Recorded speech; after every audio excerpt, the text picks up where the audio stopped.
Support नहीं किया है नेशनल कॉन्फ्रेंस को। किसने कहा? आपको क्या ऊपर से तार आया है?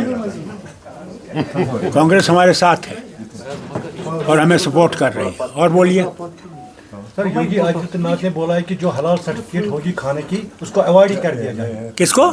जो हलाल सर्टिफिकेट मिलती है ना यूपी में खाने पीने की, तो उसने बोला कि हलाल सर्टिफिकेट वाला खाना अवॉइड करना चाहिए सबको। ये आपको यूपी के वालों के सवाल पूछना चाहिए, हम लोगों को इससे कोई ताल्लुक नहीं है। लेकिन सर ये मुसलमान वहाँ के लोग जो हैं इसका फैसला वो करेंगे। हिंदुस्तान जो है वो यूनिटी इन डाइवर्सिटी है, और जब तक डाइवर्सिटी को हम कायम करेंगे, उसको मजबूत करेंगे, तो भारत भी मजबूत रहेगा। It is not a unitary system. और अनेकता में एकता है, और जब तक हम अनेकता को मजबूत करते रहेंगे, वतन भी मजबूत रहेगा। और ये वक्त की बात है, थोड़ी देर के लिए बात है। तब्दीलियाँ होती रहती हैं, कोई हुकूमत हर वक्त नहीं रहती है। इनका भी वक्त आएगा जाने का, मगर कभी हौसला हारना नहीं चाहिए, सब्र और बर्दाश्त होना चाहिए। जब तक हम सब्र और बर्दाश्त करते रहेंगे, सब ठीक होगा।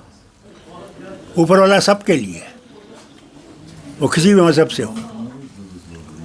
यही हिंदुस्तान की सबसे बड़ी जो है अल्लाह ने मेहरबानी की है कि एक ऐसा वतन है जिसमें सब मज़हब हैं। अब बताइए मुझे, तमिलनाडु को देखिए और कश्मीर को देखिए, न मौसम एक जैसा है, न कल्चर एक जैसा है, न ज़बान है, न वो हमारी कश्मीरी समझ सकते हैं, न हम उनका तमिल समझ सकते हैं। मगर फिर हमें इकट्ठे कैसे रहते हैं?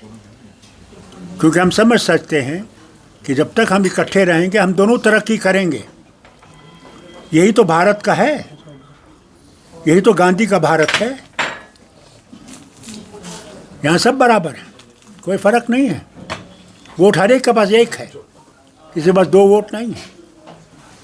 फिर घबराते क्यों? वक्त की बात है, और भी तब्दीलियाँ आएंगी। आगे चलिए। फारूक साहब, पहली बार आप 82 के बाद पार्लियामेंट नहीं जा रहे हैं। पार्लियामेंट मैंने बहुत कर लिया, अब मुझे घर संभालना है। घर आबाद रहेगा तो वतन भी आबाद रहेगा। हमने घर को मजबूत करना है, घर की मुश्किलों को दूर करना है, यहाँ के लोगों को राहत दिलवानी है। यही हमारा मकसद है। पार्लियामेंट में जाने की ज़रूरत नहीं थी। पार्लियामेंट में अब जवान जाएंगे, जो हमारे वहाँ पे हमारी जो मुश्किलात हैं उनको बयान करेंगे। और हमारे पार्लियामेंट मेंबर सिर्फ हमारे लिए नहीं है, उनको वतन के लिए भी देखना पड़ेगा कि वतन में जो खराबियां हैं उनको ठीक करना पड़ेगा। ये है। सर, आज से असेंबली शुरू हुआ तो मैंने एनसी के और जितने भी हमारे मेंबर असेंबली हैं, मैंने उनसे कहा है कि असेंबली शोरगुल के लिए नहीं है। वहाँ डिबेट होनी चाहिए, डिस्कशन होना चाहिए, जो पार्लियामेंट में ख़त्म हो गया है।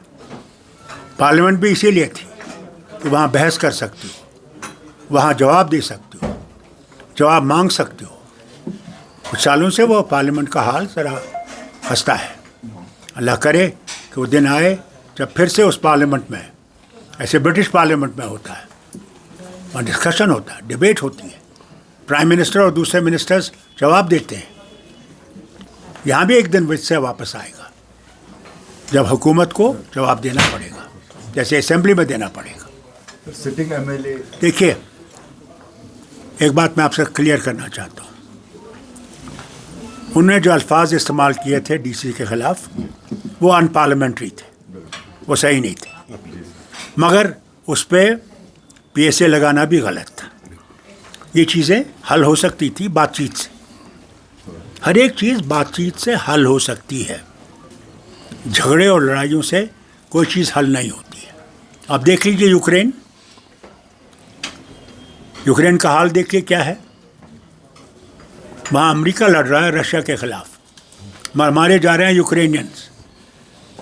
लड़ाई किसी का हल नहीं है। मैं उम्मीद करता हूँ अभी पुतिन اور ٹرمپ ملنے والے ہیں. اللہ کرے کہ اس میں وہ دونوں ہر درمی چھوڑے اور امن کی بات کریں اور امن لائیں دنیا میں. اس طرح غازہ میں ہے.